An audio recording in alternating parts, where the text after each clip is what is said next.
Ćao, milice! Ne mogu da vjerujem da konačno idemo u Rim. Oduvijek sam željela da vidim kako crte ulične umjetnici tamo. Imaš li neku ideju gdje bismo mogli da započnemo našu avanturu? Ćao, Ana!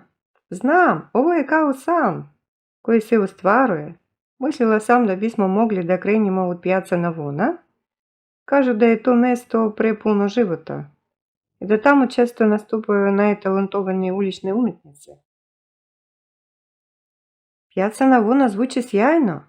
Kada stignemo tamo, mislim da ćemo se potpuno izgubiti u atmosferi.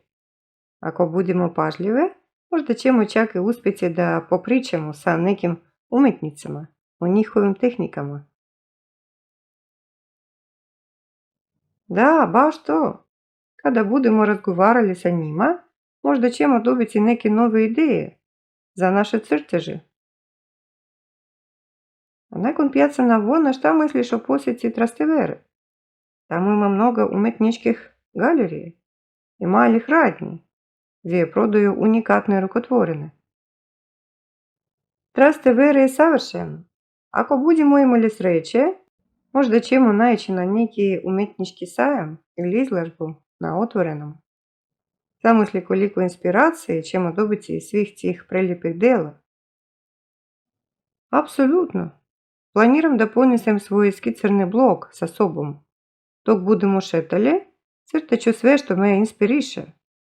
Kada budemo završili u Trasteveriju, mogli bismo otići do španskih stepenica. Kažu da to je mjesto okupljanja mnogih umjetnika i turista.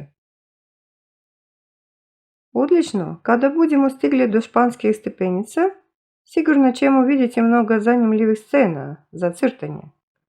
Mislim da će nam čitav taj dan biti ispunjen umjetnošću i kreativnošću.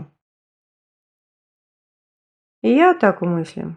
Kada se vratimo kuće, imat ćemo toliko novih ideja za naše projekte. Kada budemo sljedeći put sedeli i crtali, moći ćemo da koristimo sve te nove tehnike koje smo naučili. To će biti fenomenalno. Kada se vratimo u našu malu radionicu, prepričavat ću sve detalje našeg putovanja i inspirisati se svime što smo vidjeli. Možda čak organizujemo malu izložbu naših radova, inspirisanih Rimom. Sjajna ideja! Kada se sljedeći put budemo sreli, morat ćemo da napravimo plan za to. Mislim da će ljudi biti oduševljeni našim novim stilom i idejama. Dogovoreno! Vidimo se uskoro i uživajmo u svakom trenutku naše rimske avanture. Ovo će biti iskustvo koje ćemo pamtiti celog života.